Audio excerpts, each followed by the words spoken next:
All right, everybody, welcome back to another episode of the Lasting Learning Podcast. I am super pumped about this week, or as I should say, I'm super stoked about this week because we got a bro on with us today, man. Now, we got a guy who is going to be familiar to an awful lot of you, probably everybody out there. He's a guy living it up in California, but as we are recording this, he's actually living it up in Hawaii. He's taking time out of his schedule in Hawaii. Let me say that again. He's in Hawaii right now, and he's taking time out to be on the podcast. It's a guy that I admire for a number of reasons, and a lot of that's going to come out today. He's an author. He's a speaker. He's a leader. He's an educator, and he's just an awesome dude. So, Jeff Kubiak, thank you so much for being here today. Dude, thank you. I don't know if I can, fill those words very well, but yeah, super stoked to be here and, on a little bit of a journey honoring my father in Kauai right now with my mom and sister. He passed in August, and so we've been going to all his best spots. Blessed and fortunate that he started taking me here. I was about 5 years old, so I've been here about 40, 50 times, and it's a big piece of my heart. And so, yeah, I'm fired up, but the rain has begun in California, my friends. So all right. It looks like winter finally will be here. So thank you so much, man. You're one of my heroes, and I just love your work, and I'm super fired up to connect, man. That's sweet, man. It's awesome. This is going to be fun. I'm really looking forward to this. So Jeff, there might be a couple people out there that don't know your story. And I always want to set it up for you to be able to share your story before I start rolling, because I've been tracking you for a while. And even the story of Pops and what happened with him throughout the course of the summer, and your book that came out and all the books that are coming out, all that kind of stuff. But can you just talk to us a little bit about who are you? What do you do in California? What's the day-to-day look like for Jeff? Yeah, so I've kind of transformed from a different perspective on a few different things. And so I'm a kid that hated school. School was rough for me. It was hard for me. Teachers didn't get me. Other kids didn't get me. I moved a lot. Not like physically from house to house, but I couldn't sit still. And, I was the ADHD kid. I got suspended all the time. I was the bully. I got bullied and sucked. I hated it until I finally got this sixth grade teacher, Mrs. Sherry in Davis, who just rocked my world, and she finally showed me that, like, a teacher that decides to connect and define the role of education to me. Jeff, what's interesting? Jeff, what do you hate? Jeff, what do you like? Jeff. And this woman was amazing. She and her husband had a shop downtown. They invited all the students, and, I kept in touch with her until 2 years ago when she passed. So like 50 years, 40 years after, still connecting with this teacher. And so that got me interested in school finally in sixth grade. But the biggest thing that kept me going was swimming. Swimming was my sport. It really helped me stay focused in class, and the only reason I went to college was because of swimming. So that's a pretty sweet story. So swimming got you to college. And what got you into the classroom?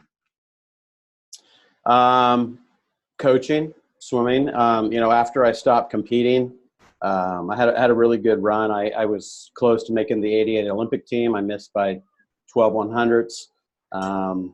Then I became a coach and started coaching. Coaching and teaching are pretty much, you're doing the same thing. It's a different medium. And my mom taught for a long time high school, and she said, check it out. So I started substituting, student teaching, and my passion for kids in the water kind of translated to kids in the classroom. I was always challenged to get every kid to love the water, because it's a lifelong skill, right? Education, love the classroom. It's a lifelong skill. So it just was kind of like a natural progression. So, yeah. And I would argue that probably you talk about this natural progression. I'd say probably there are some listeners out there that are saying it might not have been a natural progression. There are some listeners out there that would say, no, I knew I wanted to be a teacher from the time I was born. It was it was my calling. I was supposed to be a teacher when I was still in the womb, and I went to college to be a teacher. It's been my passion. but you kind of took this route and you discovered teaching later Exactly. on. Yes. You said a statement early on when you were a student that teachers didn't get you. Do you feel like teachers get you now? No, I think some do. I'm kind of a weird guy. I don't stop for any child. And at my current school, I have some challenges. There are teachers that do not like me, but I push hard. I believe I'm very supportive, but I challenge people all the time because the school I'm at has always been amazing for the top 65%, kind of common. But we got to scrape that creamy filling on the bottom and bring it to the top. And those are the kids that have always been missed, but we can no longer. I mean, it's such a cliche. Like we can't, all kids, no kids left behind, blah, blah. But it's not even funny anymore. It's gotten so bad. Our second language learners, our kids that stories aren't untold or uncovered, the kids with the special abilities, disabilities, inabilities, whatever you want to call them, the ones we're just not embracing for the typical teacher. Yeah. And so, you go into some of these schools. I don't know if you remember back, in the API days, right? Yeah. This was a 900 API school. Kids could roboto teach, right? But now, you know what? You got to get in a small group and one-on-one, and you got to be a counselor, the social worker, the parent, the ambassador of embracement to all kids. And the one that smells, the one that's going to yell, the one that throws stuff at you. Those are the kids we have to love. And yeah, so true. Too many people don't. You're the embodiment of that guy that says, if it's good for kids, we're doing it, man. But at the same time, you got this wrestling match going on, and I'm resonating with what you're talking about, because I've had those people that look at me like, dude, back off. You're asking us to change the world, and yeah, that's exactly what I'm asking you to do. How do you find that balance any given day when man, I'm going in and I'm going to battle? You don't want to go to battle with teachers or against teachers, but you're going to battle for kids. Correct. So how do you find that medium every single day? Well, I think for me, I kind of have been using this phrase lately. I got to find my Mr. Rogers moment. And the way that I'm going to deal with Dave is not going to be the way I deal with Steve or Cindy or whatever. Yeah. And although our passions can be similar, we have to be able to, drive both of our ships onto the same dock, right? Yeah. And that's been hard for me to finally self-monitor and to navigate those waters, that finding my Mr. Rogers moment. How can I be compassionate, empathic, and kind to make Dave understand why I do the things I do? Yeah. And I've got to be able to shut my mouth and listen to you about your gig too, because too many times that's where I've messed up. It's like drive right through without listening. Hey, I got some ideas here, So. Right. No, I relate to that. So when I was a kid, I was probably on the opposite end of that spectrum from you. I was very good at playing the game of school. I was that kid that everybody called gifted. And then I got into the real world and realized, holy crap, I'm actually going to mess up from time to time. And I had no idea how to navigate that. And one of the issues I had when I first became a school leader is I would stand up for the kids that were like me. And I would go out there and I would speak the voice of Dave, because I knew what all these kids needed, because I knew what Dave needed back when he was a kid, forgetting full well that there are a lot of other people out there other than Dave, and that there are a lot of teachers out there that do things a lot differently than Dave. Oh, of course. Yeah. I kind of hear your story in a way. You're saying that you advocate for all the Jeffs that are out there and that don't maybe conform to the norm. How do you also support those kids on that other end that are good at playing school, that are, that need something different, but they've had this history of success, and now you're coming along saying, but that's one level of success. We also have to get you to succeed in life. Totally. And I look at those kids, and those are the ones we need the boredom busters for, right? Because they get school, because they understand. They're the ones that are reading the books under their desk while the teachers are doing whatever. You know what? You don't need to have direct instruction all day for the gate kids. Give me a break.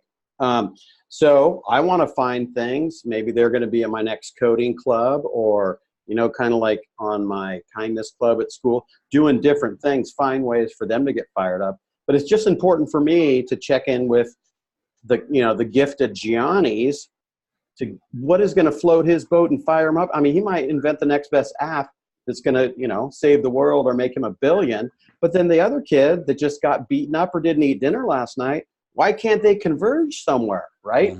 I mean, we all got to work together. Don't got to love each other, but we got to work together. So those two can converge. We got the welder and the pilot. They're all working on the plane. So yeah, that's good.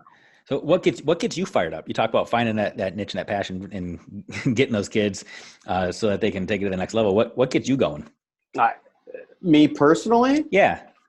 I get fired up watching my own kids thrive, empowering any kid I can, helping others. I love Mr. Rogers moments, and I like finding one little thing in my day that made someone's day better or made a difference. And, there's been way too many times that I've taken everything for granted. And if I die tomorrow, I'll be okay. But give me 2 more years and I'll be super stoked and feel like I'm finally leaving a legacy because I don't think I've scratched.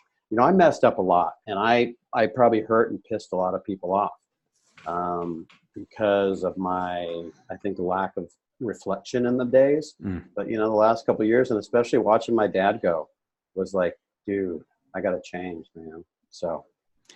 Do you mind talking about that journey a little bit? What happened with this past summer? And so for those that aren't aware, one of the things I really appreciate about you is that you're open. You share your story, and you don't do it to try to garner attention. You do it because you're just trying to be authentic and real and inviting people along in your journey. And this past summer, you went on a journey that had a lot of us reeling for you, man. Like we were on our knees praying for you and your family quite a bit. As your dad, you saw where your dad was going. You knew it wasn't a shock to you, and you were there by his side. Can you just talk about that journey a little bit, what it did for you and your evolution as a man? Yeah, Alzheimer's is ugly. I don't know if you've been affected by it or know anyone, but it's ugly. You have this amazing person and body and spirit who becomes a shell in a matter of time. And this was kind of a 6-year progression. But the last 6 months, he died August 6th. So the last 6 months, he was finally in a home, being taken care of. And just the deterioration was so rapid. And, once the memory goes, and then he also had Parkinson's. And so the shaking, and then just your memory of this person, and all of a sudden becomes a shell. And, I was there till his very last breath. And it wasn't easy or convenient to get to him every day because it was always against traffic. It was after a 12-hour day, but it's just like I was driven. And just to be there to hold his hand or to look at him or to shave him. My sister and I, we just did so much, and we reconnected, and he spent time with my own kids, and it was incredible. And I just hope my own kids take the time to do that with me, because my dad and I weren't that close growing up. He was angry, and then I learned to be angry. He had a rough upbringing himself, but we came together in a lot of things. Hawaii brought us together. We had tons of laughs and great memories here. And he supported everything I did, even though it might have been different than how I would support someone. But he was at all my swim meets. He was at Olympic trials. He came to all my NC2A nationals. And he was there. And just to watch that person, that heart, just slowly go in front of you it's messed up, man. Yeah, it's messed up. But yet you handled it with such grace and such resolve, and I appreciated the fact that you were pouring in to him. You knew that it was you were hurting, but you were there for him on a day in and day out basis, and it was a lesson. It for me, it was a lesson for I think all of us about just being there in the moment. Like right now, you mentioned you're there in Hawaii, and you're truly there because of your dad. This was this place where you guys had these connections, and you're there visiting all of his favorite spots, and you're being in the moment, which is just, it's amazing how you continue to take that truth and that lesson and apply it to your own life and share it with all of us. It's really cool. It's really cool. So like this morning was best day yet. Is my dad's favorite hike is the Sleeping Giant. It's right in between Kapa'a and Wailua on the island of Kauai, and he would go there all the time. And actually one time he got attacked, swung his backpack full of sodas and hit the guy, and he just ran. And so like my sister and I were talking about that today, but it's just today, as you can see, it's totally sunny. It's been raining, and today just opened up, and it was unreal. Just our connection today, and there was hardly anyone on the hike, and we got up there and scattered some ashes. Shh, Kauai, please don't tell me. But it was just, oh, dude, it was freaking phenomenal. That's all I can. It was just. Yeah. It's so real, man. It's, we talk a lot on this podcast. I talk to a lot of educators out there, and it's always so fascinating to me that as we start to unravel their story, like we're doing with yours, we start to talk about the things that really matter. Very rarely do we talk about reading, writing, math, science, social studies. We talk about these sorts of moments and those memories, those connections, those relationships that people have. And I'm gonna take it back to you and your own professional work right now. You're an educator, big social media influencer. I mean, I'm right now I'm about 5,000 miles away from you. Normally I'm about 3,000 miles away from you, but we were able to connect. But we didn't connect because we had the same curricular connections or the same interest. You're a guy that resonates with passion and kindness. And this educator, this guy who has devoted his career and his life to educating kids, you had this opportunity to write a book. And I mean, you could have written a book about curriculum. You could have written about pedagogy and instruction, but you didn't.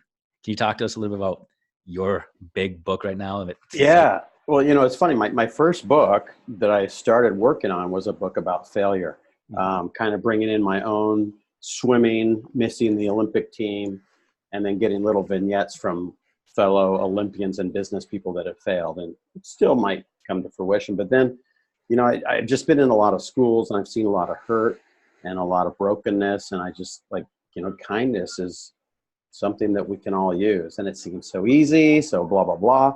But I kind of wove in my own story. I kind of put some of me into Gus. He's the main character. And I wanted something easy that could be a simple message for everyone that could maybe change someone's life, bring a smile to someone, make someone reflect like, gosh, darn it, that's me, man. I need to change. Simple, and I just like many of us, we don't write books to make the money. I'm a principal to help my family survive and to make my income, and I'm a book author to change the world. And I want my message to be out there. And so it's fun, and it's been a great journey. And the feedback I get, Jeff, hey, thanks. People have written lessons about it, and they put it into the different things. It's just super cool. You see, like, whoa, like that was my book. I wrote that, right. and it's been amazing. Absolutely amazing. For some reason, if you have no idea what book we're talking about, One Drop of Kindness, it's absolutely amazing. I'm a dad of 4 kids. My oldest is 14, my youngest is 4, and they, all 4 of them eat it up. I eat it up, man. I've got multiple copies. I got copies at work that I can read to kids in various buildings. I've got copies here for my own kids because it's powerful, man. And you talked about that just now, the idea of these moments that we can just be kind, these moments that we can just find joy. And I think that's what you bring to the table, man. And it's like, I'm making these connections right now. I think that's one of the reasons I connect with you so much in my own head, is because you celebrate the moments. You're not a guy that's counting the minutes. You embrace the moments. And I'm seeing that with you even today. For those that don't know, so we're 5 time zones away, 4 times. I don't know how far away we are. Trying to coordinate our schedules to figure out what time zone we're actually in right now was freaking crazy. But the reason, because you're not even keeping track of time right now, man. You're keeping track of all these moments that you got to just make sure that you capture and celebrate. And that's like your message in life, man, is embrace those moments you have. You talked about why you became a teacher, and it's because of this moment, this encounter you had with your teacher. You talked about the idea of failure, and you're talking about these moments in time that you're reflecting back on. It's cool. Well, it wasn't ever easy. And I think as I've got, I'm 54 years old, and it's taken me a long time, but my parents worked so hard for moments. They had a terrible life growing up. And, so my dad working 2 jobs, 7 days a week to bring us here all the time, because it was all about the moments. And, that was our big thing, was I would spend up to 6 weeks here in the summer. Wow. And it's just like, oh, that was like, wow. That's awesome. That's awesome. So what are some of those defining moments that helped make you, you? We talked about this past summer and how that was a kind of a defining moment for you. We talked about your 6th grade teacher. And what else? Missing the Olympic team. I worked my tail off. I was always kind of one of the smaller guys, but I worked hard. I was on the U.S. national team. I did really well in college. I just didn't have my race. And, like going in to Olympic trials, I was, I had one of the fastest times in the world in 200-meter breaststroke, kind of thinking like you're all in your rhythm. But that's the wonderful thing about sport, right? You got to be on in that moment. And I wasn't. Didn't have a good swim, didn't go my best time, missed the team, right? Tried to come back, got hurt, and then had to move on to other things. So that defined. Can you talk about that moment, if you don't mind? Yeah. Because it almost became a book, and it might someday. So that moment, you said, what was it, 12 100ths of a second? I can't even imagine, number one, because I've missed the Olympics every year I've been alive too, but I've never I've never tried. I can't even fathom that frustration. I can't even fathom. Were you in denial? Were you playing the blame game? Did you own it? I mean, what went through your head? Everything. I mean, to touch the wall, look up. Jeff Kubiak. I was in lane 1 to see a 3 next to me, and then you look for the 2. So I mean, 2:16:49, 2:16:61. That was my time, and so 1200s. It was surreal. It was like, nah, it didn't happen. And then like you're totally devastated. You're because that's it. And then like when the drug tester lady comes over, hey Jeff, we got to go.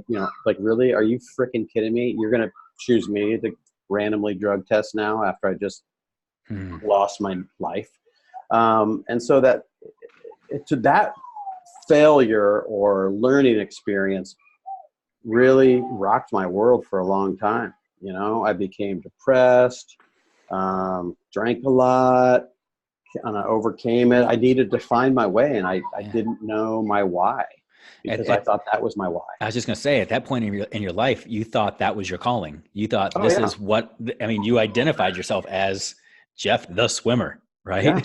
Yeah. How long did it take you to flip the switch and say, okay, I'm going to try this again? You talk about injuries, but at some point you're throwing up your hand saying, I give up. And then at some point you say, no, I'm coming back even bigger, badder, and stronger, right? Yeah. Well, I think that's why I became a coach. I love the smell of chlorine. I love being around swimming. I love watching people go fast.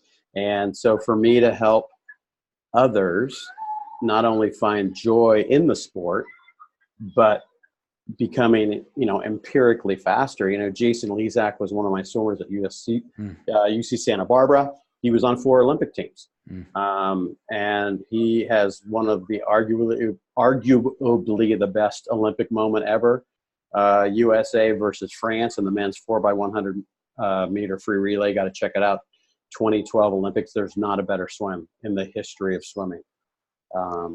And so, there's things like that. And, there's the kid that has a mom that's drowned in a canal that you get to float and to find their way to the edge and to finally love swimming. And so there's these little nuggets, you see a kid smile because they finally blew a bubble and didn't swallow it. You got grandparents floating. And so that became my why. And it's like, wow, I can kind of help people. I can teach people something. And so that's what got me fired up with education, because, teaching and coaching were great. Get up early, go to the pool, go to the classroom, you can go back to the pool in the afternoon. So it was really a good marriage. I'm super impressed. You have these these moments that some of us look at and they would say, man, I don't know that I could recover from some of those things. Whether it's watching your father's journey, quote unquote, failing. It's not a failure to even make it to the Olympic trials, but to fail there. And yet I'm looking back on this now, having not lived, and I'm thinking, man, your life wouldn't be where it is today if it weren't for those things. And I'm not going to throw all the fluff on there and say all these things were supposed to happen to get you to where you are. I mean, I guarantee if you could go back and revisit, you would take 1300s off of your time, right? and be that guy, but you can't. Right. How do you mentally flip it so you can look at these experiences now and say, oh man, it allowed me to grow? I have an amazing wife. Okay. That's what. So Piper, she's like the Mr. Rogers of women. She is the most kind person I've ever met, and her heart is just phenomenal. And so she really challenges me all the time to keep it positive, not to complain, look at the best. Life is short, and I can't do it without her. She just, but it's been hard, it's, I've gone through depression and anxiety and all these other issues.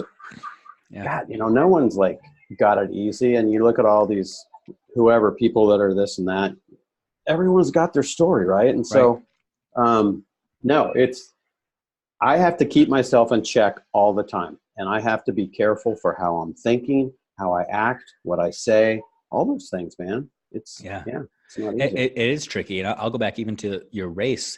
The idea of not making the Olympic team was because somebody else beat you out by 1200s. It wasn't necessarily just a you thing. It's not like there was a standard. And if you hit that a certain time, you automatically qualify. It was you against somebody else. Yes. And I think that oftentimes, no matter what our role is, we all get ourselves caught up in that game saying, but I'm doing all I can and I'm still not able to meet that level of somebody else, and for you and I, for example, we both, we get the opportunity to speak, but I'll be real. I look at some of these other people and say, what? They're out there all the time killing it. They've got hundreds of thousands of followers. Why not me? I fall into that trap. I was in the trap of feeling so sorry for myself. I sank into depression, got myself on medication, self-medicated, like the whole 9 yards. I get it. But we also have to remember, truly, like you said, everybody has those struggles. Everybody. I run a lot. And I've told the story before that when I'm running a marathon, I get in those last 5 or 6 miles and I feel like I'm the only one out here struggling. I'm the only one who's thinking about stepping off and going to the curb and crying and collapsing. But when you look around, you can see the misery on everybody's face. You got to remember, everybody's out there killing it and giving it their all. And that's all we can do, man. Just go out there and give your all and let the chips fall where they may. Yeah. One of my biggest motivators is a longtime buddy. His name's Rich Roll. He's got the Rich Roll podcast. Oh yeah. So Rich went through some really rough times, and I was there for some of them.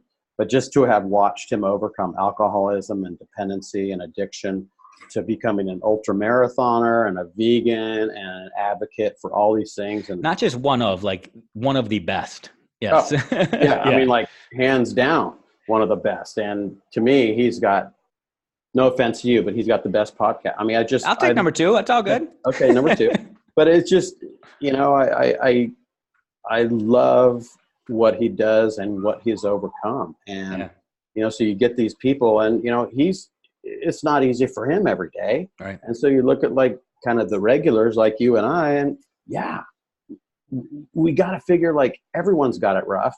And that damn green monster of envy, comparison, I hate it. I have it all the time. And I get like, dude, you got 2 kids, you got an amazing wife, mom, and sister, you got all these things. But, in our world of, you got to be fast, you got to get everything now, it's hard to take that breath, right? And we see it. And so school administrators, we see this with our teachers too, who are chasing those Pinterest classrooms. They want their bulletin board to be just like the one across the hall. They want their classroom management to be just as good as the person down on the other side of the building. They want their standardized test scores to be just like that other teacher. Like, it drives me crazy. Me too. And I'll throw something out there that I think adds to that fire is there's so many districts out there right now. And I apologize. I should have prepped you to ask if you believe in this or not first, but I'll say it as Dave Schmittou. They have these like Teacher of the Year awards or Administrator of the Year awards, which are great. They're accolades to amazing things, but it adds to this competitiveness as opposed to this collaborative spirit that drives me crazy. But dude, I'll just put that out check there. this out. So, my assistant principal and I, Sherry McCormick, we try in our weekly newsletter, throw out some, kudos to different teachers all the time, right? The other day we threw one out like, gosh, this teacher, thank you for the amazing in-depth comments you made on the report cards, right? Obviously she took her time and just, every kid was a kid, right, to her? Yeah. And so just, dude, she got harassed. People at school gave her such a hard time instead of like, hey, can I look at them? I'd love to have you model for me. I want to build mine better like that. Instead, like, people get pumped up at my school, they get shot down. Yeah. It's too competitive. And like, teachers pay teachers, dude. That's like my number one worst advocate. Like, really? We have these poor people killing it in the classroom that have to pay for stuff? Come on. Right. Like, you look at us and, Adam Welcome's amazing. All these different people that we're connected with. We share everything. That's what we do. Right. Like, come on. You preach, man. Preach. Yeah. But we've got to make it different for everyone to access the awesomeness of all of the teachers, right? Yeah. I mean, it has to be. Has So to be true. different. There you go. Yeah. There you go. And there's a lot that I want to say. I'm gonna zip it right now because Mm-hmm. I want to make sure that we can get the message through without disenfranchising a lot of other people right now. I'll save that for another day. Okay. There's a lot that I want to say with that whatever, you killed it, and I appreciate you saying it. So what's coming up next for you, man? We talked a lot about what's happened. Just signed another contract with Sarah and Eddie Match. Killing it, man. I'm trying to keep up with my Daves. It's going to be a book that gives voice and empowerment to those students and maybe some of those professionals that don't typically have empowerment. So it's called It's Me, and it's kind of taking a snapshot of a bunch of different people throughout the day that we may meet or see, but don't typically understand their story. Oh, that's good, man. So that's good. Yeah, I'm excited about it. So you talk about EduMatch, and I think that's we'll pump EduMatch a little bit. I'm equal opportunity. I've pumped EduGladiators. I've pumped DBC. We'll throw EduMatch some love right now too. The beauty of EduMatch is it forces connections. It makes people come together, and it's truly that collaborative spirit. So I appreciate the fact that you signed on with EduMatch again. They published One Drop of Kindness. Yes, I did. And now you're rolling with it again. So what can I ask you real quick? What prompted you to get to that level where you thought, I've got something I can share with the world? Because I know you're out there killing it day in and day out in your building, living that hard life right now. Truly, it's hard work, man. But then you got yourself to the point where you said, you know what, I got more to offer than just this building. What happened there? Taking a chance on myself. It's a little bit of a risk. I felt like, hey, it was pretty good. But when you start sharing and getting help from others, like, we have to collaborate. Like, I couldn't have written this book without 30 other educators saying, hey, Jeff, let's change this. Jeff, check this out. Jeff, what do you think about this? Making it better. Like, it's a risk. But like, if I wait a year and then reflect the wish I coulda, shoulda, woulda, right, too many things have gone by. And so it was a risk. Threw it out. Some people thought about self-publishing. And then I connected with Mandy and Sarah. I was like, oh my God, these people are excellent. And they'd only done one picture book. And they said, hey, let's learn together, Jeff. And, Sarah's been amazing. She's, now the book's going to come out in Spanish in the spring. It's like, that's so sweet. Yeah, I'm super stoked. Because, why not share the message to the language that's almost as popular as any other in the United States, right? So there you go. Well, it's global, man. It's not even just here. That book is blowing up, and it's been pretty cool. It's been pretty cool to see. So we've covered a lot, man. We covered a lot. We covered Hawaii. We covered your school experience. We covered your career. We covered writing and speaking and jealousy and depression. And we covered a lot in this. Yeah, we did. I try to always give my guests on this show the opportunity to sum it all up, and I call it the mic drop moment.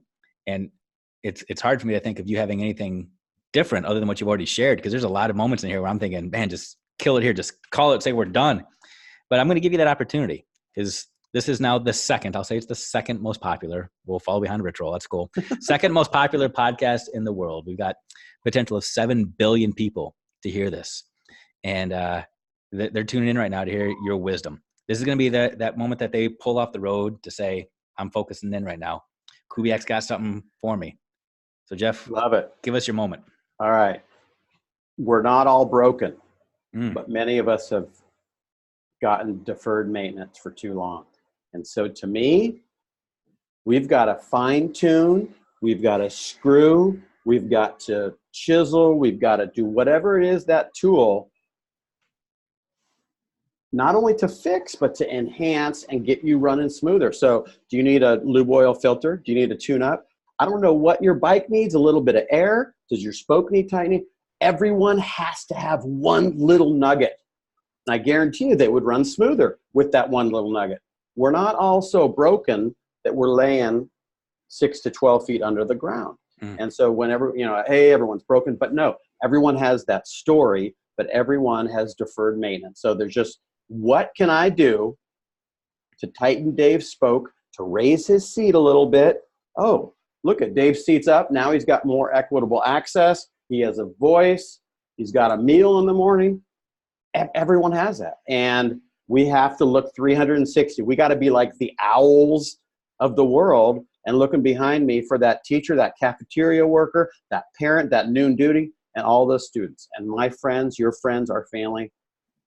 But until we start, I think, with that 360-degree vision and get rid of this frickin' me, we're going to struggle. And it's up to you and me, man. And it's up to our 7 billion listeners. But that Mr. Rogers moment, that one drop of kindness, whatever, call it whatever you want.